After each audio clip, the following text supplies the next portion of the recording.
All right, so hello everybody, welcome. I'm thrilled to be here. My name is Kerry, and I'm one of the folks from NI that are joining you for this conference. So actually a few folks, just maybe if I could, those of you in the audience from NI, just stand up real fast. So Pete, Sergio, Greg, Chathan, Norm, Stefan, so Jan is some around. So anyway, the point is, like, we wanted to bring more people this year, and hopefully this is the first of many conferences where we're bringing more of our folks, because it's really a valuable opportunity for us to engage with our users, to understand how you all use the product. Please take advantage of this opportunity to talk with us about your needs, your wants, your challenges, your frustrations. We know we've got some work to do. And I want to talk a little bit about some of the efforts that my team and I are leading related to the future of the community and how it pertains to really empowering and tapping into the knowledge and the passion of users like yourselves. Before I do that, though, a quick note about myself. So my name is Kerry. I at least was a CLA at one point. I think I might still be, so until they tell me to stop, I think I was properly recertified. But these days, my job is to guide and lead our efforts around the software community. And I'm going to talk about what that means. But obviously, an event like this is a hugely important part of the community around LabVIEW.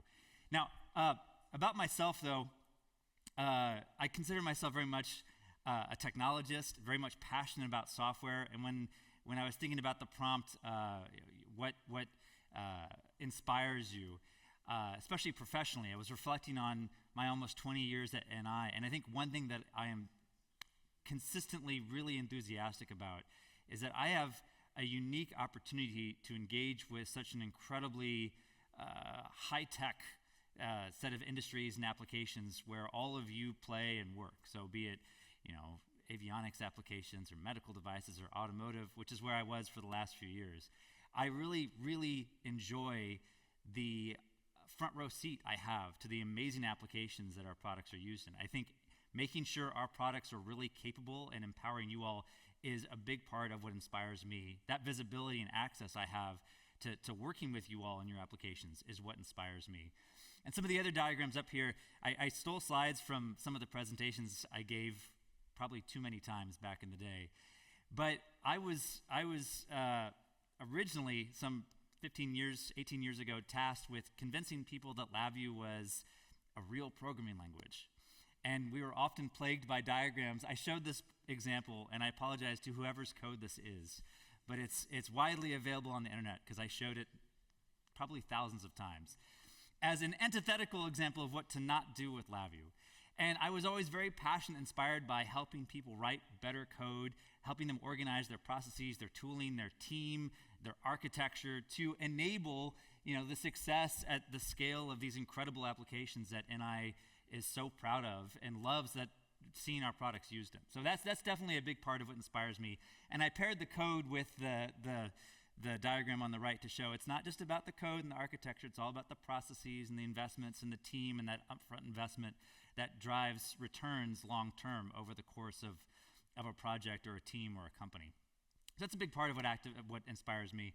I'm also just a software enthusiast. I grabbed a screenshot of my home automation system. So I very much love technology, and I especially love software and the capability it unlocks for engineers and scientists. Now, when it comes to the community and our efforts around the community, it's broken across 6 pillars. And this is where I will tell you something as a presenter that you don't often hear. Please get out your phones, because I don't have a lot of time, and I'm standing between you and lunch, so I'm going to give you a bunch of QR codes and just give you a taste of all the things we're doing.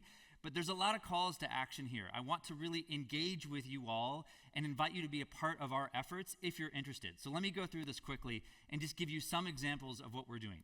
First and foremost, open source software. As hopefully many of you have heard, we are open sourcing more aspects of LabVIEW. To be clear, if you go on our GitHub repo now, there's some 140 repos, most of which are LabVIEW-based code.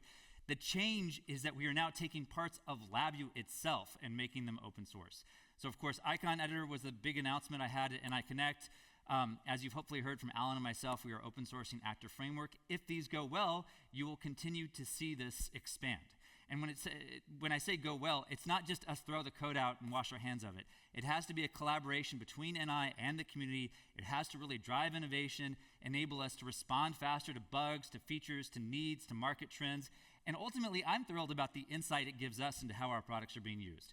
Anyway, as far as where we are in that progression, icon editor this is like almost looks like a game of life slide, but it's an attempt to summarize like how these things are progressing in their effort to be more open source. So icon editor is now in a state where we have the CI tooling, we have the project plan, we have the issue tracker, we have the core team. You are invited to fork this repo and begin working, and you can even grab some of the issues that are out there. Sergio and I are intimately involved. Jim Kring is obviously a leader too.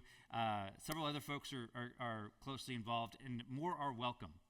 So Actor Framework, the repo exists, but it is not fully populated. It will be probably, I think we have a timeline before end of year as a conservative time frame.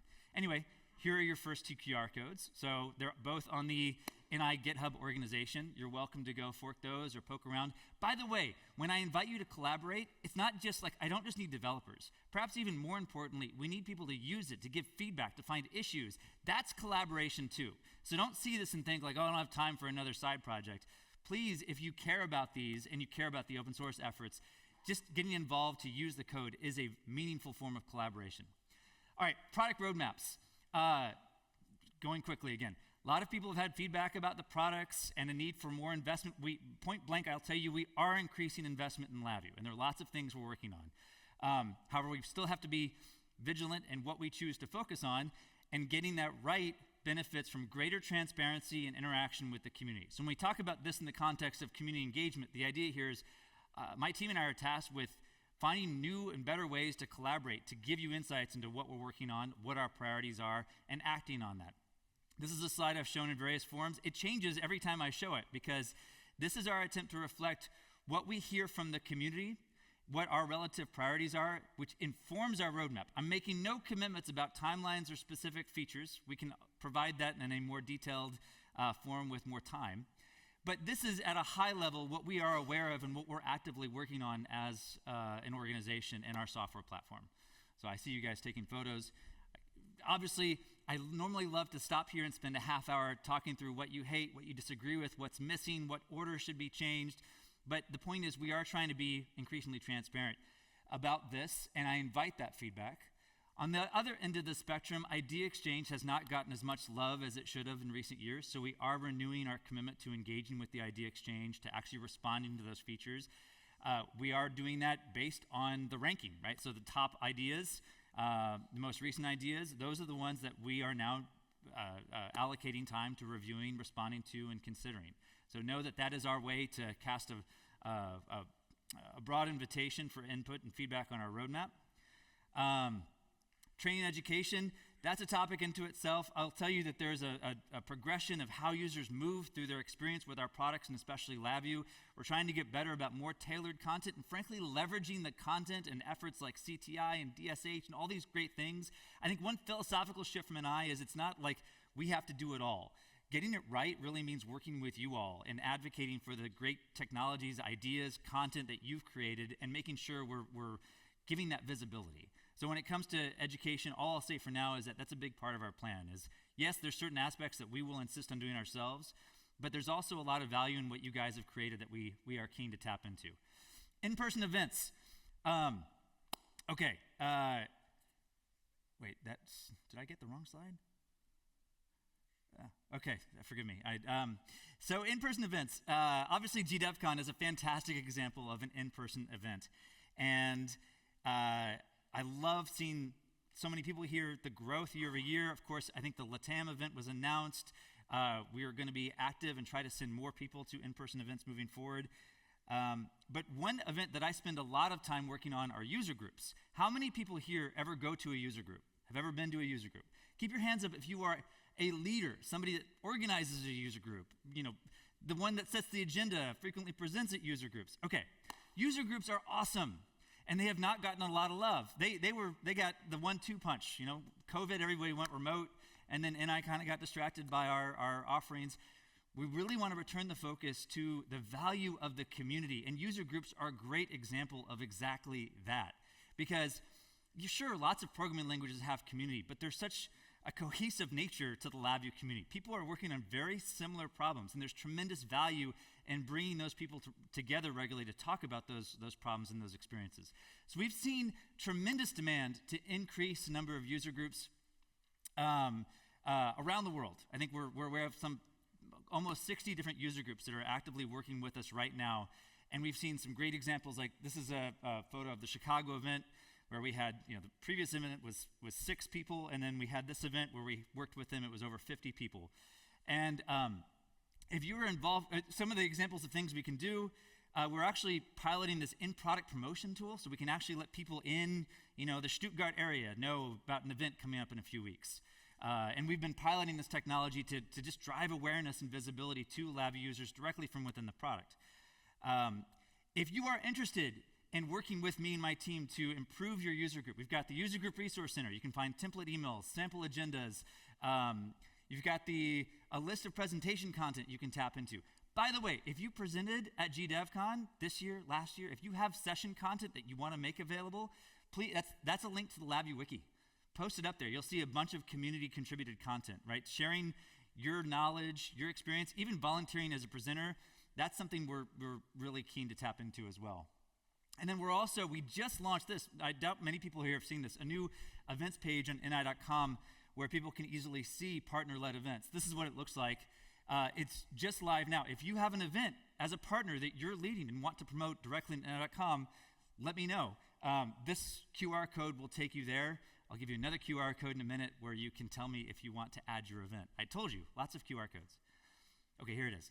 So if you want our help, either finding presenters, finding materials, paying for food. By the way, fantastic way to get people in a room together again. We can help with that.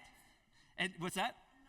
Not that expensive. And those are the types of things that we're willing to do. A lot of times having us out to talk about that list of investments. What's your roadmap? What are you doing? What's the future of LabVIEW? We're happy to send somebody out to have that discussion. And that's often a way to get a lot of people in a room talking about LabVIEW again. And to help promote it, to help facilitate, just let us know.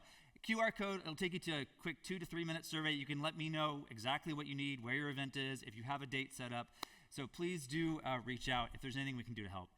And online, too, also trying to tap into the knowledge of NI R&D. And so if you're not already subscribed to the NI Apps YouTube channel, this is a QR code to do so.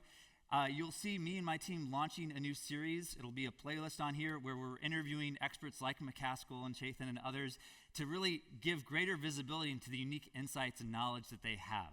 So look for that hopefully before the end of the year. The channel exists today, but this will be a new playlist, interview style format. And if that was too much information or you missed a QR code, here's a QR code to these slides. All right, guys, thank you so much. Enjoy your lunch.